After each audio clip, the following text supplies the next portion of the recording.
2 Chronicles 8, Solomon's many achievements.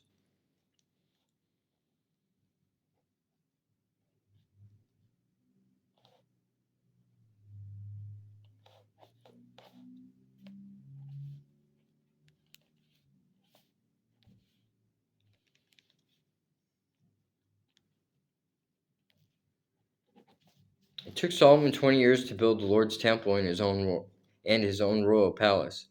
At the end of that time, Solomon turned his attention to rebuilding the towns that King Hiram had given him, and he settled Israelites in them. Solomon also fought against the town of Hamath Zobah and conquered it.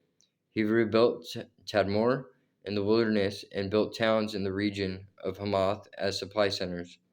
He fortified the towns of Upper Beth Horon and Lower Beth Horon, rebuilding their walls and installing barred gates.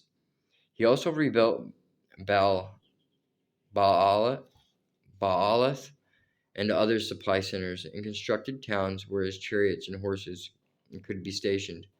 He built everything he desired in Jerusalem and Lebanon and throughout his entire realm.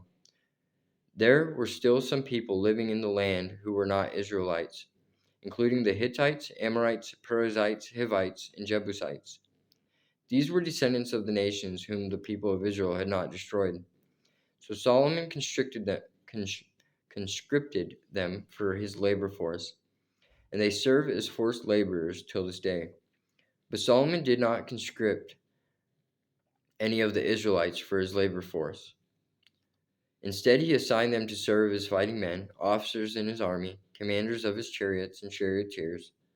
King Solomon appointed 250 of them to supervise the people. Solomon moved his wife, Pharaoh's daughter, from the city of David to the new palace he had built for her. He said, "My wife must not live in King David's palace, for the ark of the Lord has been there, and it is holy ground." Then Solomon presented burnt offerings to the Lord on the altar he had built for him in front of the entry room of the temple. He offered the sacrifices for the Sabbaths, the new moon festivals, and the 3 annual festivals, the Passover celebration, the festival of harvest, and the festival of shelters, as Moses had commanded. In assigning the priests to their duties, Solomon followed the regulations of his father David. He also assigned the Levites to lead the people in praise and to assist the priests in their daily duties.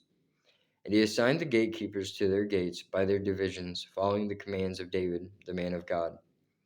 Solomon did not deviate in any way from David's commands concerning the priests and Levites and the treasuries. So Solomon made sure that all the work related to building the temple of the Lord was carried out, from the day its foundation was laid to the day of its completion.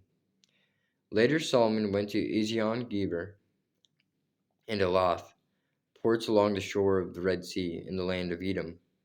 Hiram sent him ships commanded by his own officers and manned by experienced crews of sailors. These ships sailed to Ophir with Solomon's men and brought back to Solomon almost 17 tons of gold.